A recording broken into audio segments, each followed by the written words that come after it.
క్రీస్తునందు ప్రేమైన దేవుని పిల్లలకు ప్రభునామమున హృదయపూర్వక వందనాలు తెలియజేస్తున్నాను.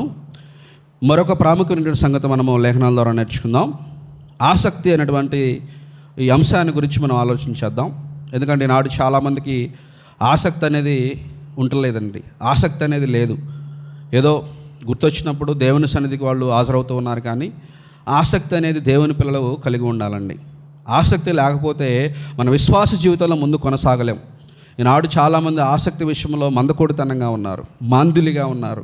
ఈనాడు ఆసక్తి విషయంలో చాలామంది నిర్లక్ష్యం చేస్తూ ఉన్నారు. మిగతా విషయాల పట్ల చాలామంది ఆసక్తి కలిగి ఉంటున్నారు.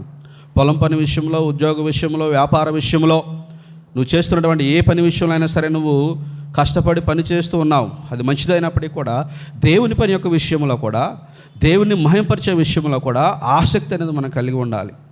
అందుకే అంటాడు అపోస్తలుడైనటువంటి పౌలు గారు రోమీయులకు రాసిన పత్రిక 12వ అధ్యాయంలో, ఆసక్తి విషయంలో మీరు మాంద్యులు కాక ఆత్మయందు తీవ్రత గలవారై ప్రభువుని సేవించుడి.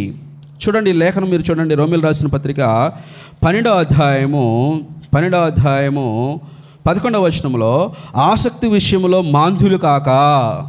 ఆసక్తి విషయంలో ఎలా ఉండకూడదంట? మాంద్యులు అంటే బద్ధకముగా ఉండకూడదు. ఇంగ్లీష్లో ఏముంటుందంటే, don't be slothful in zeal, be fervent in spirit అంటాడు. సర్వ్ ద లార్డ్ అంటే ఆత్మయందు తీవ్రత కలిగి ప్రభువును మనం సేవించాలి.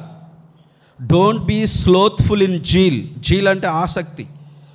అంటే ఆసక్తి విషయంలో స్లోత్ఫుల్గా, బద్ధకముగా మనం ఉండకూడదు. ఎలా ఉండాలి? Be fervent in spirit to serve the Lord. ఆత్మయందు తీవ్రత, ఫర్వెంట్ అంటే తీవ్రత, ఎక్కువ పని చేయాలనే వాటి తపన ఉండాలి. ఆత్మయందు తీవ్రత గలవారే ప్రభువుని సేవించాలి. ఈనాడు ఎంతమంది ఆసక్తి కలిగి ఉన్నారో మీరు జ్ఞాపకం చేసుకోండి. ఆసక్తి విషయంలో మీరు మాంద్యులుగా ఉంటే, బద్ధకంగా ఉంటే నిజంగా మీరు విశ్వాస జీవితంలో మీరు ఎదగలేరు, విశ్వాసంలో మీరు అభివృద్ధి పొందలేరు, మారు మనసు తగినటువంటి ఫలాలు మీరు ఫలించలేరు, ఆత్మ సంబంధమైనటువంటి జీవితాన్ని మీరు జీవించలేరు. ఇది వాస్తవం. ప్రతి క్రైస్తవుడు గమనించాలి. అందుకే అంటున్నాడు పౌలు గారు, ఆసక్తి విషయంలో మాంద్యులుగా మీరు ఉండవద్దు. ఆత్మయందు తీవ్రత గలవారే ప్రభువుని మీరు సేవించాలి. ఈనాడు చాలామందికి దేవుని పని అంటే బద్ధకం అండి. దేవుని సన్నిధికి వెళ్ళాలంటే బద్ధకము. దేవునిలో గడపాలి, ఆయన మహింపరచాలంటే చాలామందికి నిర్లక్ష్యము. నిజంగా ఈ తత్వాన్ని క్రైస్తవులు కలిగి ఉంటే వాళ్ళు దేవుని యొక్క నిత్య రాజ్యానికి వాళ్ళు విశ్వాసంలో బలంగా ఉండి చేరలేరండి. చూడండి, ఆసక్తి అనేది మనకు లేకపోతే, దేవుణ్ణి మహింపరచాలి, దేవుణ్ణి ఘనపరచాలనేటువంటి స్థితి మనకు లేకపోతే నిజంగా మనం ఇబ్బంది పడేటువంటి పరిస్థితి వస్తుంది. చూడండి, ఇక్కడ ఒక విషయాన్ని మనం చూద్దాము. జకర్యా గ్రంథంలో 8వ అధ్యాయం 1వ వచనంలో, మరియు సైన్యములకు అధిపతికి యెహోవా వాక్కు ప్రత్యక్షమయ్యేలాగా సెలవిచ్చును. సైన్యములకు అధిపతికి యెహోవా ఆజ్ఞయించినదేమనగా, మిగులు ఆసక్తితో నేను సియోను విషయమందు రోషము వహించుతున్నాను. మిగులు ఆసక్తితో అంటే ఎక్కువ ఆసక్తితో అంటే చూడండి, సియోను విషయమందు రోషము వహించుతా ఉన్నాను. రోషము, పౌరుషం అనేది ఉండాలి. అంటే దేవుని యొక్క పని నేను జరిగించాలి, దేవుని యొక్క పనిలో నేను పాలుభాగస్తున్నవ్వాలి, దేవుని యొక్క వాక్యాన్ని ఎల్లవేళ నేను వినాలి, నేర్చుకోవాలనేటువంటి ఆసక్తి ప్రతి వ్యక్తికి, ప్రతి క్రైస్తవుడికి ఉండాలి. ఒక వారం వచ్చినటువంటి వాళ్ళు మరొక వారం రారు, ఒక నెల ఆగపడినటువంటి వాళ్ళు మరొక నెల ఆగపడరు. ఎందుకంటే వాళ్ళ కుటుంబంలో కూడా, వాళ్ళ వ్యక్తిగత జీవితంలో కూడా సమస్యలు ఉంటాయి, బాధలు ఉంటాయి, ఇబ్బందులు ఉంటాయి, అనేక రకమైనటువంటి స్థితిగతుల వల్ల వాళ్ళు రాలేకపోవచ్చు. అయినప్పటికీ కూడా ఏ కష్టంలో అయినా, ఏ శ్రమలో అయినా, ఏ బాధలో అయినా సరే మనం మిగులు ఆసక్తి కలిగి ఉండాలి దేవుని పనిలో. ఎందుకంటే ఈ భూమి మీద మనము బ్రతికి బట్టకట్టి బ్రతుకుతూ ఉన్నామంటే, 3 పూట్ల భోజనం తిన్నామంటే అది దేవుని కృప. కాబట్టి ఆసక్తి విషయంలో మాంద్యులుగా ఉండకూడదు. ఇక్కడ అదే అంటున్నాడు జకర్యా గ్రంథంలో, మరియు సైన్యములకు అధిపతికి యెహోవా వాక్కు ప్రత్యక్షమయ్యేలాగా సెలవిచ్చును. సైన్యములకు అధిపతికి యెహోవా ఆజ్ఞయించినదేమనగా, మిగులు ఆసక్తితో నేను సియోని విషయమందు రోషము వహిస్తూ ఉన్నాను. అంటే దేవుని పని విషయంలో మనం కూడా మంచి ఆసక్తి, మిగులు ఆసక్తి మనం కలిగి ఉండాలి, లోక సంబంధమైన విషయాల్లో కాదు. ఈనాడు చాలామంది మనం చూస్తూ ఉన్నాము, లోకంలో చాలామంది దేవుని పని అంటే ఆసక్తి కలిగినటువంటి వాళ్ళు ఉన్నారు. అది మంచిదే. అయినప్పటికీ పౌలు గారు ఏమంటాడంటే, వాళ్ళ ఆసక్తి జ్ఞానానుసారమైనది కాదు. రోమీయులకు రాసిన పత్రిక 10వ అధ్యాయం మీరు చూడండి. 10వ అధ్యాయము రోమీయులకు రాసిన పత్రిక 10వ అధ్యాయం 2వ వచనంలో, వారు దేవుని యందు ఆసక్తి గల వారిని వారిని గురించి సాక్ష్యం ఇస్తున్నాను, ఆయనను వారి ఆసక్తి జ్ఞానానుసారమైనది కాదు. ఈనాడు చాలామంది దేవుని యొక్క పనిలో వాడబడుతూ ఉన్నారు, పరిచర్య చేసేటువంటి వాళ్ళు ఉన్నారు, కీర్తనలు పాడేవాళ్ళు ఉన్నారు, ప్రభువు కొరకు రేయం బగళ్ళు దేవుని మందిరంలో గడిపేటువంటి వాళ్ళు ఉన్నారు. అయితే పౌలు గారు ఏమంటాడంటే వాళ్ళు ఆసక్తి జ్ఞానానుసారమైనది కాదు. అంటే జ్ఞానానుసారమైనది కాదంటే దేవుని యొక్క వాక్యం ఏమైతే సెలవిస్తుందో ఆ విధంగా వాళ్ళు నడుచుకోవట్లా. వాళ్ళు ఏ విధంగా నడుచుకుంటున్నారంట? 3వ వచనం చూడండి. ఏలియనగా వారు దేవుని నీతి నిరుకక తమ స్వనీతిని స్థాపించు పూనుకొనుచు దేవుని నీతికి లోబడలేదు. వారు దేవుని నీతిని పక్కన పెట్టేసి స్వనీతి, మనుషుల ఆచారాలు, పద్ధతులు, సంప్రదాయాలు, కట్టుబాట్లు, విధానాలు. అందుకంటే కొలెస్సెలు రాసిన పత్రికలో ఆయనను అనుసరింపక మనుషుల యొక్క పారంపర్యాచారమును ఎవడో కూడా అనుసరించకూడదు, అవి వాడుకున్న చేత నశించిపోతాయని కొలెస్సెలు రాసిన పత్రికలో పౌలు గారు అంటాడు. అంటే కొంతమందికి ఏమో ఆసక్తి ఉంది, ఆ ఆసక్తి జ్ఞానానుసారమైనది కాదు. వాళ్ళు దేవుని యొక్క ఆజ్ఞలు, కట్టడలు పక్కన పెట్టేసి తమ స్వనీతి చేత, తమ సొంత జ్ఞానం చేత, సొంత ఉద్దేశాల చేత సంఘాల్లో ఆసక్తి కలిగి ఉన్నారు.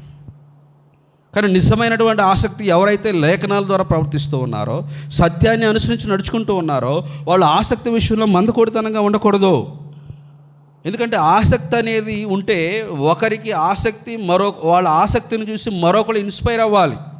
వాళ్ళు దేవుని సన్నిధికి వెళ్ళడం చూసి మరొకరు దేవుని సన్నిధికి నడిపించబడాలి.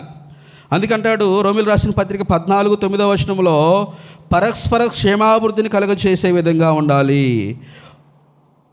పరస్పర క్షేమాభివృద్ధి.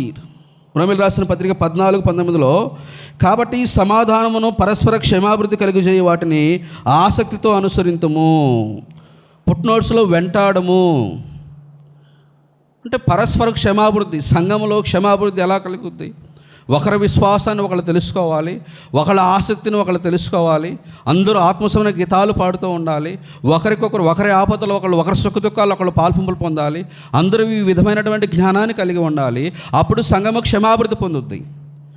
ఎవరికి వాళ్ళే ఉండి ఒకసారి వచ్చిన వాళ్ళు మరోసారి రాకుండా, ఒక వారం వచ్చిన వాళ్ళు మరొక వారం రాకుండా, ఒకరికొకళ్ళు విరోధులుగా ఉంటూ, ఒకళ్ళొకళ్ళు ఎడబాటులుగా ఉంటూ, ఒకరి గురించి ఒకళ్ళు తెలుసుకోకుండా, అంటే సంఘాల్లో ఎవరికి వాళ్ళే ఐక్యత లేకుండా జీవిస్తే సంఘాలు క్షేమాభివృద్ధి పొందవు, సంఘాలు కుంటుపడిపోతాయి. అందుకే పౌలు గారికి సంఘాల విషయాల్లో ఆయన చింత కలిగి ఉండాను అని అంటాడు పౌలు గారు.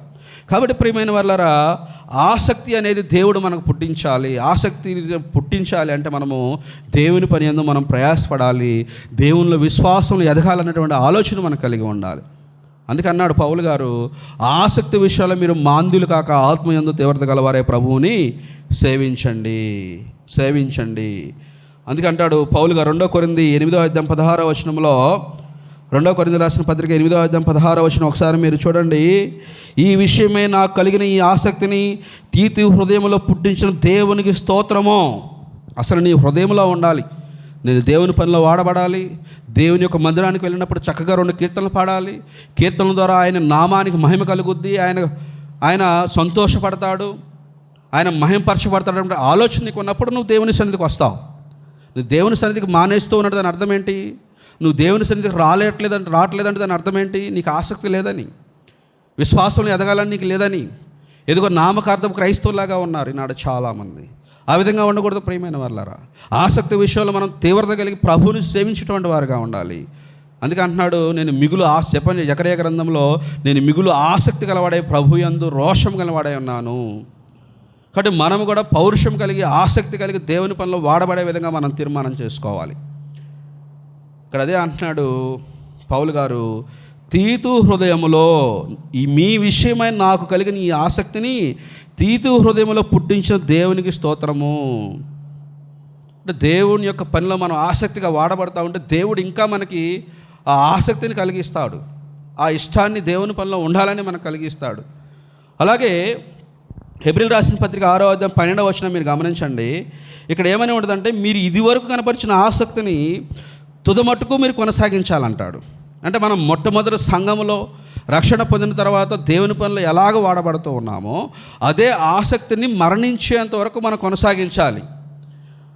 ఒక వారం బాగా ఉత్సాహంగా ముందుకు వస్తాం, మందిరం ఆరాధన స్టార్ట్ అవగానే వస్తాం, ఒక వారం ఎప్పుడో లాస్ట్లో వస్తాం, ఆ తర్వాత వారం అసలు మందిరానికి రానే రాము. ఇది ఆసక్తి అంటారా? నువ్వు మొదట ఏ ఆసక్తి కలిగి ఉన్నావో నువ్వు మరణించేంత వరకు ప్రభు పనిలో అదే ఆసక్తిని కలిగి ఉండాలి. అప్పుడు నువ్వు నిజమైనటువంటి విశ్వాసగా, నిజమైనటువంటి పరిశుద్ధుడిగా నువ్వు దేవునిలో ఎదగగలుగుతావు. ఈనాడు విశ్వాస విషయంలో చాలామంది పసిపిల్లల్లాగా ఉన్నారు, చిన్నపిల్లల్లాగా ఉన్నారు, చిన్నపిల్లల ప్రవర్తనలాగా ఉందండి. ఆ విధంగా ఉంటే మీరు రక్షణని మీరు పోగొట్టుకుంటారండి. నిత్య నరకానికి లోనటువంటి పరిస్థితి కూడా ఉన్నది. పొందినటువంటి రక్షణను భయముతో వణుతో కొనసాగించుకోవాలి. ఇక్కడ చూడండి, హెబ్రీయులకు రాసిన పత్రిక 6వ అధ్యాయం 12వ వచనంలో ఏమని రాయబడి ఉందంటే, హెబ్రీయులకు రాసిన పత్రిక 6వ అధ్యాయం 12వ వచనంలో, మీరు మందులు కాక విశ్వాసము చేతను ఓర్పు చేతను వాగ్దానమును స్వతంత్రించుకున్న వారిని పోలి నడుచుకున్నట్లుగా మీలో ప్రతివాడు మీ నిరీక్షణ పరిపూర్ణమగు నిమిత్తము మీరు ఇదివరకు కనపరిచిన ఆసక్తిని తుదమట్టుకు కనపరచవాలని అపేక్షిస్తూ ఉన్నాను. మీ నిరీక్షణ పరిపూర్ణమగు నిమిత్తం వరకు, మీ నిరీక్షణ, మనకున్న నిరీక్షణ ఏంటి? తనైనటువంటి దేవునితో సదాకాలం జీవించగలుగుతాం. ప్రభు అయినటువంటి యేసుక్రీస్తు వారు మరలా ఈ రెండో రాకడ సమయంలో భూమి మీదకి వస్తాడు. వచ్చినప్పుడు మనము నీతిమంతుల లిస్టులో, నీతిమంతుల గుంపులో మనం ఉంటాము. సమస్తమైన అధికారం, ఆధిపత్యం కొట్టేసి తండ్రినటువంటి దేవునికి తన రాజ్యాన్ని అప్పగిస్తాడు. ఆ సంఘము క్రీస్తు సంఘం అని బైబిల్ చదివిస్తూ ఉన్నది. కాబట్టి మనము మన నిరీక్షణ పరిపూర్ణమగు వరకు మనం ఇదివరకు కనపరిచినటువంటి ఆసక్తిని తుదమట్టు కొనసాగించాలి, తుదమట్టు కనపరచాలని అపేక్షిస్తూ ఉన్నానని పౌలు గారు అంటున్నాడు. కాబట్టి మీరు ఆసక్తి విషయంలో మనం మందకొడితనంగా ఉండకూడదు, బద్ధకంగా మనం ఉండకూడదు. మనం ఎల్లప్పుడూ కూడా ప్రభునందు ఆసక్తి కలిగి ఉండాలి. చివరిగా ఈ విషయాన్ని చెప్పి ముగిచ్చేస్తాను. 1 పేతురు రాసిన పత్రిక 3వ అధ్యాయం 13వ వచనంలో, మీరు మంచి విషయాల్లో ఆసక్తి కలిగి ఉంటే మీకు ఆనించేవాడు ఎవడు? మంచి విషయాలు, దేవుని యొక్క సంఘములో దేవుని యొక్క పరిచర్య చేస్తూ, దేవుని సంఘంలో వాడబడుతూ, మంచి పరిచర్య చేస్తూ, కీర్తనలు పాడుతూ, వాక్య పఠనం చదువుతూ, ప్రార్థన చేస్తూ, సంఘానికి క్షేమాభివృద్ధి పదవులను నడిపించడం అనేది చాలా మంచి విషయము. అందుకే అంటున్నాడు, మీరు మంచి విషయాల్లో ఆసక్తి. మంచి విషయం అంటే దేవుని పనే. ఈ భూమి మీద ప్రపంచంలో ఏ పైనైనా గొప్ప పని ఉందంటే అది దేవుని పనే. సువార్త పరిచర్యే, సువార్త ప్రకటించడమే, యేసుక్రీస్తు యొక్క మరణము, సమాధి, పునరుద్ధానాన్ని ప్రకటించడమే. అందుకే అంటున్నాడు పేతురు రాసిన పత్రికలో, మీరు మంచి విషయాలు ఆసక్తి కలిగి ఉంటే మీకు హానిచేవాడు ఎవడు? కాబట్టి ప్రియమైన వాళ్ళరా, మనం ఎలా ఉండాలంటే పౌలు గారు చెప్పినట్లుగా రోమీయులకు రాసిన పత్రిక 12వ అధ్యాయము ఇప్పుడు మనం చదువుకున్నాం కదా, ఏమని ఉంది? 12వ అధ్యాయం 11వ వచనంలో, ఆసక్తి విషయంలో మాంద్యులు కాక ఆత్మీయందు తీవ్రత గలవారే ప్రభువుని సేవించండి. ప్రభువుని ఆత్మీయందు తీవ్రత, విశ్వాసం ఎదగాలి, ఆత్మఫలాలు ఫలించాలి, మరణం వరకు నమ్మకంగా ఉండాలంటే ఆసక్తి విషయంలో బద్ధకంగా ఉండకూడదు. నీవు సోమరమైనటువంటి చెడ్డదాసుడిగా నువ్వు పిలవబడతావు, బుద్ధి లేని కన్యక వలె నువ్వు జీవిస్తావు. కాబట్టి మనం మెలకువ కలిగి ఎల్లప్పుడూ ప్రార్థన చేస్తూ, ఎల్లప్పుడూ దేవుని కృతజ్ఞత కలుగుతూ, ప్రతి బైబిల్ క్లాసులో, ప్రతి ఆదివారం, ప్రతి సువార్త సభలో మనం హాజరవుతూ దేవుని పనిలో వాడబడితే విశ్వాసంలో మనం బలవంతులుగా ఉంటాం. అపవాదిని మనం చేయించగలుగుతాం, నిత్యరాజ్యానికి వారసులు అవుతాం. కాబట్టి ఈ వాక్యం విన్నటువంటి మీలో ఆసక్తి లేకపోతే, ఆసక్తి విషయంలో మీరు బద్ధకంగా ఉంటే, నిర్లక్ష్యం ఉంటే, ఎక్కువ ప్రభువులో పనిచేయడానికి ఆసక్తిని మీరు పెంచుకోండి. అప్పుడు మీరు మీ నిరీక్షణ పరిపూర్ణమవుద్ది, మీరు మరణం వరకు నమ్మకంగా ఉంటారు, ఆత్మీయంగా మీరు ఎదుగుతారు. ఇంకా చిన్నపిల్లలాగా ఉంటే ఆ స్థితిని మీరు వదిలిపెట్టండి. శ్రద్ధగా ఆసక్తిగా దేవుని యొక్క వాక్యాన్ని మీ అందరికీ కూడా హృదయపూర్వక వందనాలు తెలియజేస్తూ వాక్యాన్ని ముగిస్తున్నాను.